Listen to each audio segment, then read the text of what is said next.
Hello, today we're sharing with you our latest platform for our grow bags. As you can see by my yard here, there are some issues with where you put grow bags. If you put them in your grass, the grass just grows up around them, and then it's hard to mow around them. You can't weed eat or anything else, or you'll tear big holes in the bag. In the past, we've gotten around this by using this design right here. Got 1x4s stapled to some landscape fabric. One of the problems with this is it tends to bunch up a little bit. So another design we've used in the past is this right here. This was actually part of a trellis system, and you can see the 2x4s are connected together. Problem with this design is it's a little more expensive. 2x4s cost quite a bit more than the 1x2s. Our new design uses 2x2 boards. And they're just screwed together at the ends, and landscape fabric is stapled to the bottom of it. That's very important if you're building this. The 2x2s are 8 foot long on the sides, and the ends are 4 foot, so you just cut one in half. Very important to take the 4 foot one though, put the screw through it, and attach it to the end of this board. That's because this landscape fabric is exactly 4 foot wide. If you were to put it on the other end, it would make the board spaced out too far. Okay. So let's talk about costs. If you use 2x4s, like in this setup, they usually run over $3 a board. So it's going to cost you close to $10 to build that, plus the landscape fabric, which is relatively cheap. If you use 1x2s, this setup right here actually only used 2 boards because there's a 5 foot board and a 3 foot board. And those boards are only $1 a piece. So this only costs $2. Okay, the one we built over there used 3 2x2s, and they were about $2 each. So just over $6 to build that, plus the landscape fabric. So the materials we used these 2x2s. And some of them we cut in half, 4 foot lengths. These are the 8 foot lengths. We used Members Mark landscape fabric that I get on clearance at Sam's at the end of the season. Even during normal prices, it's not all that expensive, but you can really save money picking stuff up at the end of season on all gardening stuff. It's important to note that this landscape fabric is more of a fabric than a poly or plastic sheeting. This fabric allows water to pass through a lot easier than some of the plastic ones. You could probably use the other type, but I've not tried it. And now to show you what this is actually used for. Right here we've got 2 sets of boards cut, just kind of scrap boards. They're nice and straight though. These are 4 foot, these are 3 foot. I use these to check our spacing for putting our platforms down. So I'll put a couple of these down, and a couple here. I'm leaving 3 feet between each row.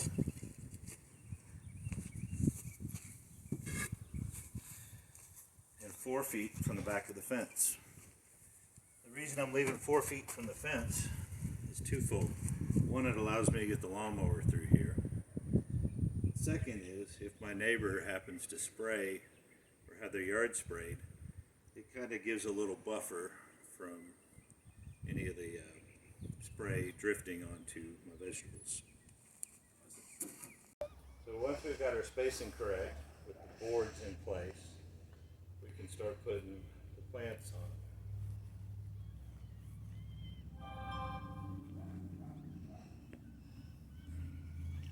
I gotta think about this a minute. So once we've got the first 4 plants on, it's enough to weigh it down. We can take out the measuring sticks. So it's important to note that this is actually going to hold 12 plants. There'll be some space in between each one. That's because we're going to use our grow bucket system on here. It'll hold 2 watering buckets. So for the watering system, it's a 2 bucket system. The bottom bucket has a couple of bricks in it, just to kind of hold it down. You'll notice there's holes in the bottom, but that's not necessary. A lid on top. And then we have this design right here. I will go into how to make one of these in more detail in another video. But for now, I'll just kind of give you a brief overview. If you look from the inside, you'll see that there are 6 connections in this bucket. Each connection has a 1/4 inch line. This is all available from anywhere that sells drip line, drip tubing. These are couplings. This is 1/4 inch drip line, and on the end we have a 2 gallon per hour dripper, I believe is what it is. These are actually cleanable, and I know these are available to Home Depot, but I haven't really seen them on Amazon much. So the nice design about it is that they're cleanable, because these buckets do get some debris in them.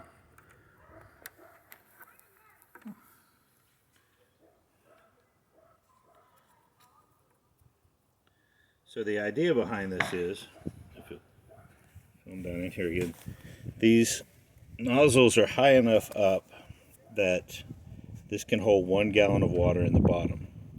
That's important because it provides some weight to the buckets, even after they're done dispensing their water. You want to have it where it doesn't blow off in a high wind. Also, that 1 gallon reservoir is ideal for mixing fertilizer, if you have water soluble fertilizers of any sort. And there's a couple other uses for it, but again, I'll go into more detail in another video. So what we do is we put a lid. So normally this is stored with a lid on top and a brick to hold it down. Keeps the bugs, the mosquitoes out of it when it's not in use. Ultimately, I'm going to run a sprinkler line. You can see over here I've replaced a sprinkler head with a riser line, and we'll use drip tubing, and we'll put it up on the fence about this high, then take 1/4 inch lines and feed them into the buckets so I can automate all of the watering. But for now, anytime during the winter time, I just fill these up with a 5 gallon bucket. Allows me to water 6 plants at once. One of the drawbacks with grow bags is that they need to be watered often because they dry out quickly, and water can easily run off the side. That's why drip is ideal, because it positions the water where you want it, and it gets it down into the soil on a lot slower basis. One other footnote about this system is you don't have to stop with just 6 of the lines out of each bucket.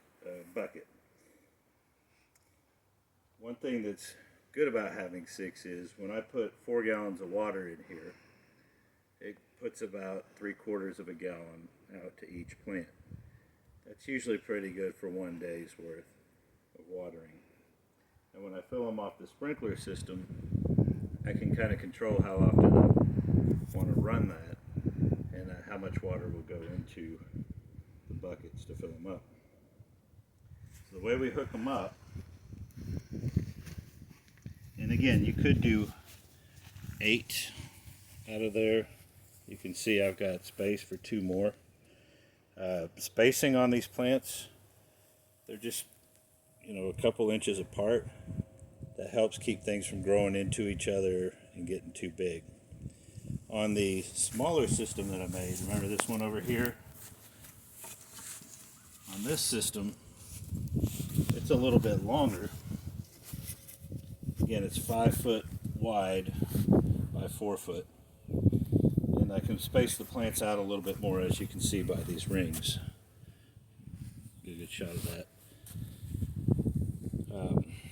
That's good for herbs such as these over here that really kind of overgrow the sides of their pots. It's also good for tomatoes. Anything that gets really big. So the way we hook this up is really simple. we just put the line through the handle and we use a clothespin. As you can see, it directs it pretty close to the center of these pots. I don't remember the exact length of the lines, but the 4 ones that are on the corners are longer than the middle one. You can cut them to your own spacing, or I'll give you dimensions when I put up a video on how to make these buckets. Clothespins, real cheap at Dollar Tree, by the way. $1 and you get a whole bunch of them. So here's what the system looks like when it's finished.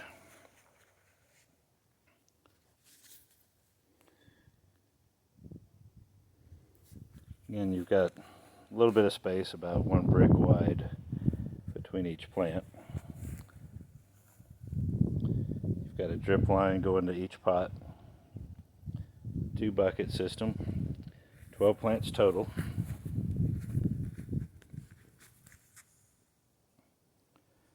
And you can easily run the lawnmower around it. You can weed eat. It only cost about $7 to make. Not expensive for the platform anyway. Buckets are a few dollars too. In the winter time, I just, like I mentioned before, just water with a 5-gallon bucket. Got about 4 gallons of water in here. One over here. You could also use a hose, but we don't keep our hoses hooked up in winter.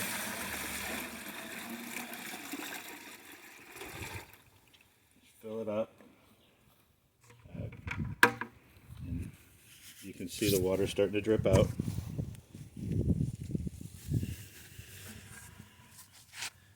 And again, it does a pretty good job of getting plenty of water into the pot without all the water running off the side. Go ahead and film it a little bit more. Film this one.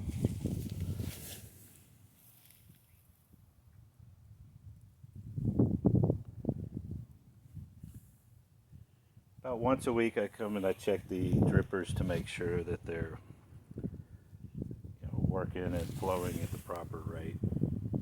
I believe these are 2-gallon per hour drippers. You could use 4-gallon just fine as well. The nice part about this system with the drippers, I've actually run it without drippers as well. It worked pretty well last year. But with the drippers, I'll be able to fill it up with 1/4-inch line off of that sprinkler system. Okay. So now that this is full, just throw the lid on and we're done for the day. We could just move on to the next one. I just want to say thanks for watching. Hopefully you've got some ideas from this that you can use in your own systems. Let me know if you have any questions in the comments, and please subscribe. I'm going to be putting up a lot more videos as time allows, so thanks again.